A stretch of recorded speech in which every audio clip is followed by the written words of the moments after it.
अस्सलाम वालेकुम व्यूअर्स। मैं हूं जी चौधरी, टैक्स टेक्नोलॉजिस्ट। आज हम देखेंगे कि पेंशनर जो हैं वो अपनी रिटर्न जो है वो कैसे फाइल करेंगे।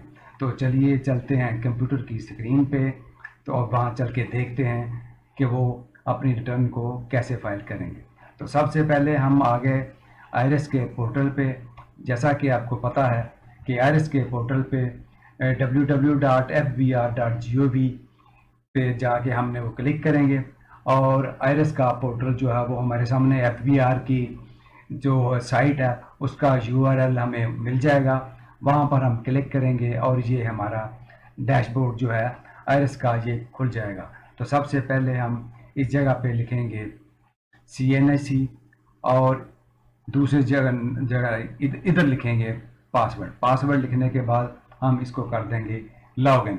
तो लॉगिन जैसे करेंगे तो ये हमारे पास जो स्क्रीन जो है वो आ जाएगी रिटर्न। ये रिटर्न जो है ये मैंने नई जो है वो नए फॉर्मेट वाली रिटर्न जो है वो ओपन की है ताकि इसके कॉलम जो हैं वो बड़े हैं। तो चलिए देखते हैं। सबसे पहले मैंने ये एक चार्ट बनाया है, उसको देखते हैं कि कैसे जो है इसकी पहले हम करते हैं कैलकुलेशन। एक बंदा है जी, सपोज वो बंदा 1 जनवरी 2022 को रिटायर हो गया। अच्छा, अब ये है कि जून तक उसको 6 माह हो गए यानी रिटायर हुए, और जून से पहले 6 माह पहले ही वो उसकी वो सैलरी है। अब हम देखते हैं कि उसको कोई ग्रेचुटी मिली है, सपोज वो को 22 1 लाख की मिली है। ये हम सारी फिक्रें जो हैं ये बेशक आप इसको 22 क्या इसको हम 25 कर लें, 23 कर लें, कोई फ़र्क नहीं पड़ता। तो इसको हमने वो 23 कर लिया। अच्छा, अब ये है कि उसको 1 साल की जो है वो मिली है लीव, LFP जो फुल पे वो लीव मिलती है। फिर एक 1 मंथ की लीव जो है वो मिलती है। फिर वो WWF के कुछ फंड्स जो हैं वो मिलते हैं। इसके अलावा कुछ फंड्स होते हैं, ये मैंने थोड़े थोड़े उसमें कुछ फंड्स जो हैं वो रखे हैं। तो ये सारे बन गए। आप अपनी स्लिप, पेंशन स्लिप जो है उसको ओपन करेंगे और उस पर ये सारे आपके मुतलका मुख्तलिफ किस्म के अमाउंटमेंट्स जो है वो लिखे हुए होंगे। तो जो आपकी स्लिप पे है आपने वही कुछ लेना है।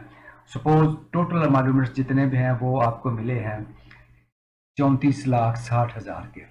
और अब चूंकि रिटायरमेंट की डेट जो है वो है 1 जनवरी 2022। इसका मतलब है कि 6 माह उसने जो है वो पेंशन के लिए है और 6 माह की उसको सैलरी मिलेगी। हमने सपोज किया कि उस बंदे की सैलरी जो है वो है 80,000 रुपया। तो 80,000 को हमने 6 से मल्टीप्लाई किया तो ये आ गया 4,80,000। और इसी तरह हम ये कहते हैं कि जो उसकी पेंशन बनी है, सपोज करते हैं कि वो उसकी पेंशन बनी है वो है 45,000 रुपया पर मंथ उसकी पेंशन बनी है। तो 6 माह की हमने पेंशन बनाई, वो उसकी बन गई 2,70,000 रुपया। अब ये देखना है कि इन दोनों को अगर हम जब कि नॉर्मल टैक्स में कौन सी रकम जा रही है और एग्जम्प्ट इनकम में कौन सी रकम जा रही है। तो एग्जम्प्ट इनकम में एक तो ये 34,60,000 ये एग्जम्प्ट होगी और दूसरी ये पेंशन जो है 2,70,000 ये एग्जम्प्ट होगी। अब हम इन दोनों को अगर टोटल करते हैं तो ये हमारी आ जाती है जी 37,30,000। जो इनकम है वो हमारी एग्जम्प्ट इनकम आ जाती है। अब आ जाते हैं जी सैलरी। 6 माह पहले रिटायर होने से पहले उसने सैलरी ली, तो उसकी सैलरी जो है सपोज हम करते हैं कि 80,000 रुपया पर मंथ उसकी सैलरी थी और 6 माह की उसने सैलरी ली तो वो बन गई 4,80,000। अब हम चलते हैं रिटर्न पे और चल के देखते हैं कि इसको हम ये फिगर जो है वो हमने कैसे वहाँ जो है वो लिखनी है। तो पहली हमारी फिगर जो है वो आएगी एग्जम्प्ट वाली। एक तो हमारी ये पेंशन की और दूसरी आ गई 34,60,000। इन दोनों को हमने प्लस किया तो हमारी इनकम बन गई 37,30,000। चलिए रिटर्न जो है दोबारा जो है इसको हम ओपन कर लेते हैं। यहाँ लिखते हैं जी पासवर्ड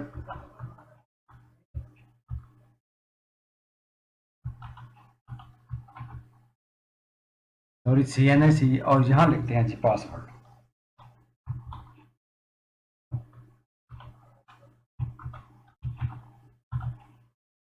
और इसको कर दिया लॉगिन। तो लॉगिन करने के बाद हम आ गए जी ड्राफ्ट में, चूंकि हम रिटर्न शुरू कर चुके थे। ड्राफ्ट में आने के बाद इसको हम करते हैं जी एडिट। एडिट किया तो अब सबसे पहले हमने उसकी जो एग्जम्प्ट इनकम थी वो लिखनी है। तो एग्जम्प्ट इनकम लिखने के लिए हम चलते हैं जी अदर सोर्सेज में, यहाँ रिसीट्स में आएंगे और इस जगह एन्युटी और पेंशन ये जो कॉलम है इस जगह हम लिखेंगे उसकी अमाउंट। वो थी 37,30,000। इसको किया जी कैलकुलेट और चूंकि ये सारी की सारी एग्जम्प्ट है लिहाजा इधर भी एग्जम्प्ट के कॉलम में भी हमने लिख दिया 37,30,000। इसको करते हैं जी कैलकुलेट, 2 बार करते हैं कैलकुलेट। कैलकुलेट किया तो ये सारी इनकम एग्जम्प्ट वाले कॉलम में आ गई। इसका मतलब है कि इस पर कोई टैक्स नहीं लगा। अब हम दोबारा अपने चार्ट पे चलते हैं और देखते हैं कि उस बंदे की सैलरी कितनी है। अब देखें कि वो 80,000 रुपया पर मंथ सैलरी ले रहा था, तो उसकी 6 माह की सैलरी बनी 4,80,000। अब हम इसको लिखते हैं। तो अब हम आ जाते हैं जी सैलरी के टैब में और इस जगह हम उसकी लिख देते हैं 4,80,000 रुपया।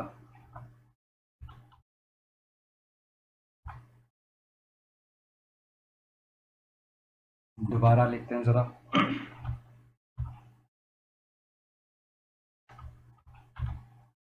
और इसको करते हैं जी कैलकुलेट। इसको कैलकुलेट किया तो ये सारी की सारी चलेगी नॉर्मल टैक्स में, यानी 4,80,000 ये नॉर्मल टैक्स में आ गई। अब चलते हैं जी हम दोबारा रिसीट्स में और रिसीट्स में ये देखें कि पहले हमारी एग्जेप्शन वाली इनकम जो है वो हमने यहाँ लिखी हुई है। अब चलते हैं जी टैक्स कैलकुलेशन में। यहाँ आ गया जी टैक्स कैलकुलेशन में। जैसे ही हम टैक्स कैलकुलेशन में आते हैं तो कंप्यूटेशन में आते हैं। कंप्यूटेशन में आए तो आके देखा कि इधर 4,80,000 रुपया इसकी नॉर्मल टैक्स में इनकम आई, लेकिन चूंकि 6 लाख पे टैक्स ही नहीं है इसलिए उसको कोई टैक्स नहीं लगना, तो ये आया ज़ीरो टैक्स। ये 37,30,000 जो उसके सारे जितने भी एमॉल्यूमेंट्स थे वो पेंशन में उसको मिले हैं वो सारे के सारे हैं एग्जम्प्ट, वो हमने लिख दिए। यहाँ वो इधर आ गए और सैलरी पर लगा जी टैक्स, लेकिन चूंकि वो BTL है उस पर टैक्स नहीं लग रहा है इसलिए यहाँ आया ज़ीरो टैक्स। चलें दोबारा हम अपने चार्ट पे चलते हैं और यहाँ ये देखते हैं कि फ़र्ज़ हम ये कहते हैं कि उस बंदे की सैलरी जो है वो 80,000 नहीं है। सपोज हम ये कर देते हैं जी उसकी सैलरी है जी 1 लाख, हम कर देते हैं।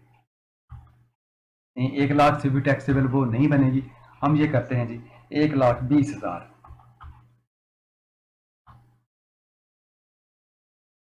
तो ये बन गई जी 7,20,000 उसकी सैलरी बन गई। अगर हम इस हिसाब से हम उसको देखें तो अब दोबारा हम रिटर्न पे चलें,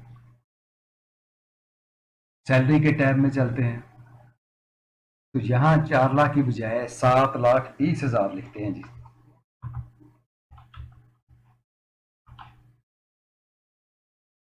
इसको किया कैलकुलेट, ये 7,20,000 होगी। अब चलते हैं दोबारा कंप्यूटेशन पे। तो जैसे कंप्यूटेशन पे हम आए तो ये देखें ये उसने इसका टैक्स निकाल दिया। इसका मतलब है कि उसके 6,000 पे टैक्स नहीं है, बैलेंस पे 5% टैक्स है, तो वो उसने टैक्स कैलकुलेट कर दिया। यानी इसको हम जैसे भी जिस मर्जी सिनेरियो में लिख लें, आपकी जितनी सैलरी बनती है आपने वो लिखनी। ये एक एज ए एग्जाम्पल मैंने आपको ये बताई है कि ये उसकी सैलरी जो है। अब ये देखें कि इस पर नॉर्मल टैक्स जो है, सैलरी के स्लैब वाला टैक्स जो है ना, वो लग गया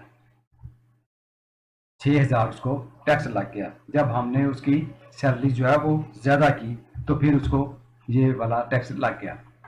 अच्छा जी, अब हम चलते हैं जी, ये तो दोनों हमारी कैलकुलेट हो गई। अब अगर उस बंदे को टैक्स लगा तो इसका मतलब है कि उसका कोई ना कोई टैक्स जो है वो कटा भी होगा। तो अब हम चलते हैं जी एडजस्टेबल टैक्स में। वहाँ चल के हम 149, ये सैलरी ऑफ एम्प्लॉइज, ये वाला कॉलम है जी, इस जगह हम लिख देंगे। सपोज उसका 6 है तो 6,000 उसका लाजमी कटा होगा, तो इस जगह हमने लिख दिया जी 6,000। और इसको करते हैं जी कैलकुलेट। जैसे इसको कैलकुलेट किया, अब कंप्यूटेशन में जाके देखें तो ये देखें 6,000 उसका विद होल्डिंग टैक्स में आ गया, और बैलेंस टैक्स जो है उसका वो आ गया जी 0। ठीक हो गया। अब दोबारा एडजस्टेबल टैक्स में चलते हैं। इस जगह आके हम देखें अगर कोई और किसी मद में, सपोज आपके टेलीफोन में 236 का सी जो है वो टेलीफोन है, ये वो अपना उसमें कोई डिडक्शन हुई है, कोई अदर कोई भी जो और भी है कोई किसी किस्म की, तो वो हम जो है ना उसको हम वहाँ लिख देंगे और एडजस्टेबल में वो जो है ना वो आ जाएगा। तो ये टैक्स इसका हो गया 0।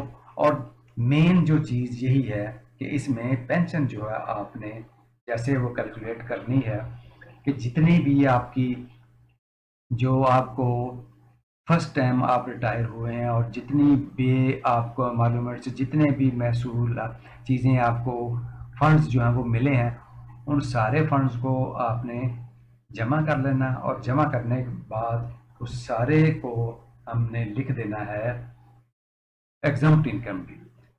जैसे कि, और चूंकि पेंशन जो है वो भी एग्जम्प्ट इनकम में आती है, तो दोनों को हमने, ये देखें इधर हमने लिखा हुआ है एग्जम्प्ट कॉलम में लिखना है, और एग्जम्प्ट कॉलम में लिखने के बाद जो है वो हम बाकी अगर कोई सैलरी है तो उसको हम वो सैलरी के कॉलम में, ये जैसा कि हमने सैलरी के कॉलम में पहले हमने उसकी कम सैलरी लिखी, इसके बाद हमने ज़्यादा सैलरी के साथ एक एग्जांपल जो है वो बनाई, इसमें उसको वो टैक्स लग गया, वो टैक्स की उसकी वो कटौती भी हुई हुई है, डिडक्शन हुई हुई है, लिहाजा जो है तो इस तरह जो है ये इनकम जो है सैलरी की वो उसकी वो बनेगी। आगे आ जाती है जी वेल्थ स्टेटमेंट। तो वेल्थ स्टेटमेंट की बहुत सारी रिटर्न जो है वो मैंने पहले बनाई हुई हैं। इसमें मैं थोड़ा सा फर्दन फर्दन आपको दोबारा बता देता हूँ। सपोज यहाँ हम चलते हैं जी, ये आ गया जी पर्सनल एक्सपेंसेस। सबसे पहले पर्सनल एक्सपेंसेस, ये सबसे पहले आता है जी, उसका रेंट आ जाता है, फिर वो टैक्सेस आ जाते हैं, कोई ट्रैवलिंग है, इलेक्ट्रिसिटी है, ये बिजली के बिल जो हैं वो हम यहाँ लिखेंगे, वाटर गैस, वाटर और नीचे गैस है इस वो लिखेंगे, टेलीफोन का बिल है अगर कोई आ रहा है तो वो लिखेंगे। ये सारे लिखने के बाद हम यहाँ एक लमसम अमाउंट जो है वो डाल देते हैं। हम ये कहते हैं कि हमारे तकरीबन जी 6 लाख के जी हमारे खर्चे हो गए हैं। इसको हम कैलकुलेट कर देते हैं, 6 लाख के खर्चे हो गए। अब आ गए जी हम इसकी अपना पर्सनल एसेट्स में। पर्सनल एसेट्स में इस जगह हमारे एक तो हमारे वो फंड्स आए, वो हुई कोई 34 लाख के हमारे ये फंड्स आ रहे हैं, ये वाले ये देखेंगी 34,60,000 के ये फंड आ रहे हैं हमारे, और पेंशन भी हमारी ये वाली आ रही है। तो जितने ये हमारे सारे एग्जम्प्ट हैं, इसका मतलब है कि ये हमारे पास किसी ना किसी शक्ल में पड़े हुए हैं। सपोज हम ये कहते हैं कि 34,60,000 जो है ये मेरे पास पड़ा है जी, एज इट इज़ अभी, जिसको हम कहते हैं कि बैंक में पड़ा है, तो हम यहाँ इस जगह हम उसका वो बैंक लिखेंगे, और ये वाला इस कॉलम में हम आके प्लस के निशान पे प्लस करके यहाँ बैंक का नाम लिख देंगे, अपना पहले आईबीएन नंबर लिखेंगे कि आईबीएन नंबर वो 14 डिजिट का होता है। सपोज हम 1 2 3 4 7 8 जो भी 9 है उसका नंबर लिख लेंगे। नंबर लिखने के बाद हम ये लिखेंगे जी कि HBL है, उसकी ब्रांच लिखेंगे कौन सी है, सेविंग अकाउंट है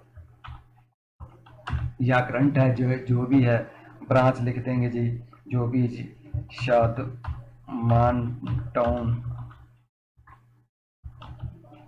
शादमान टाउन लाहौर, जो भी है वो लिख के हम इसको ओके करेंगे। तो हम ऐसे ही करते हैं जी, 34,60,000 जो है इधर लिख देते हैं।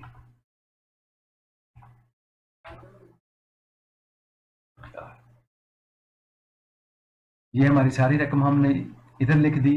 अब इसके अलावा भी हमारे पास थोड़ी थोड़ी कुछ चीज़ें जो है ना वो ऑर्नामेंट्स हो गए, कोई प्रेशियस चीज़ें होंगी, वो थोड़ी थोड़ी सारी जो है ना वो भी हम कैश एट हैंड या जो इधर भी है थोड़ी थोड़ी चीज़ें जो हैं जो भी है ना वो भी हम इधर भी लिख देते हैं। सपोज हम कह देते हैं जी 10 लाख की हमारे पास इधर कोई चीज़ें हैं, फिर हम इधर भी कहते हैं कि 5 लाख की कोई इधर भी है कोई चीज़।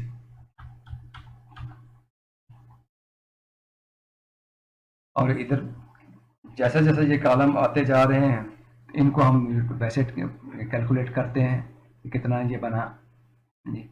ये अराउंड अबाउट 45 लाख के ये बना इसके करीब। इसके अलावा हम कहते हैं जी कि हमारे पास पहले भी कैश जो पड़ा था 30 लाख का वो भी पड़ा हुआ है। इसको हम वो सारे को कैलकुलेट करते हैं कि कितना बन रहा है, क्योंकि इस बंदे की असल में पहले उसकी रिटर्न में आ रही है इनकम, तो इसलिए मैं ज़रा उसमें ज़्यादा जो है ना ये शो कर रहा हूँ ताकि उसके साथ उसकी स्टेटमेंट जो है ना वो बैलेंस हो जाए। अभी भी इसकी ये बनी है, अभी भी ये ना उसके पहले से है ना वो कम बन रही है। तो रिकनसाइल में जाके अगर हम वो देखें तो इनकम उधर हमारी आई थी, ये बनी है इनकम हमारी, ये हमारा चार्ट है। ये ये सैलरी बनी है जी 7,20,000, 7,20,000। इसको हमने नॉर्मल टैक्स में लिखा 7 लाख, और इसको करते हैं जी कैलकुलेट। खर्चे हमारे जी वही वो 6 लाख के आ रहे हैं। ये अमाउंट हमारी सरप्लस आ रही है, तो इसको हम ऐसे यहाँ से पकड़ते हैं, इसको कॉपी करते हैं। इसका मतलब जी हम जो अपने एसेट्स हैं वो कम शो कर रहे हैं, तो किसी एक कॉलम में हम वो रकम डाल देते हैं और इसको करते हैं जी कैलकुलेट। कैलकुलेट करने के बाद दोबारा आते हैं जी रिकन्सिलेशन में। नहीं, अभी वो इनकम नहीं आई, इसका मतलब है इसको किया कॉपी दोबारा, इसको चेक किया, ये वो रकम कहीं भी नहीं आई। ये देखें इसमें यहाँ पर लिख देते हैं। हाँ, अब आई है रकम, पर नहीं वो फिर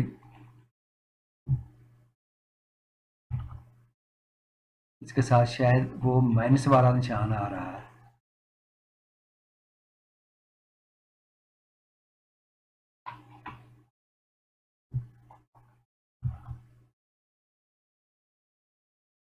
इसको प्लस करके ज़रा ना इसको बड़ा करके ज़रा देखते हैं। हाँ, ये निशान माइनस वाला आ रहा है, इसको ख़त्म करते हैं।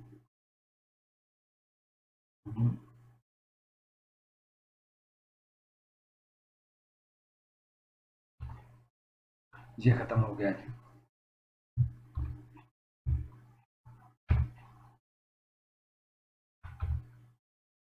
अब इसको करते हैं जी कैलकुलेट।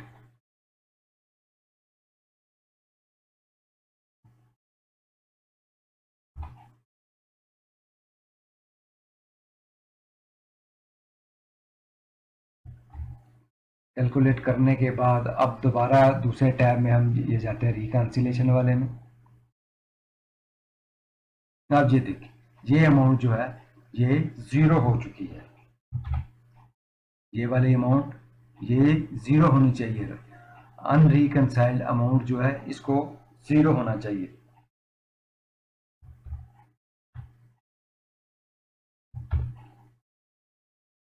तो ये सारी कैलकुलेशन हो गई, ये ज़ीरो, और इसके बाद हमने इसको सबमिट कर देना है पहले की तरह, उसी तरीके से हम इसको सबमिट करेंगे। तो मेजर जो चीज़ थी वो यही थी जो बताने वाली इसमें रिटर्न में, कि ये अमाउंट सारी की सारी जो है इसको हमने एग्जाम्प्ट कॉलम में लिख देना जैसा कि हमने रिटर्न में लिखा, और इसको नॉर्मल टेक्स्ट में लिख देना। और इसके अलावा अगर फिर भी आपको इसमें कोई डाउट हो, कोई चीज़ पूछने वाली हो, तो मुझे प्लीज़ कमेंट करें और इसको लाइक करें और दोस्तों के साथ इसको शेयर करें। अल्लाह हाफिज़।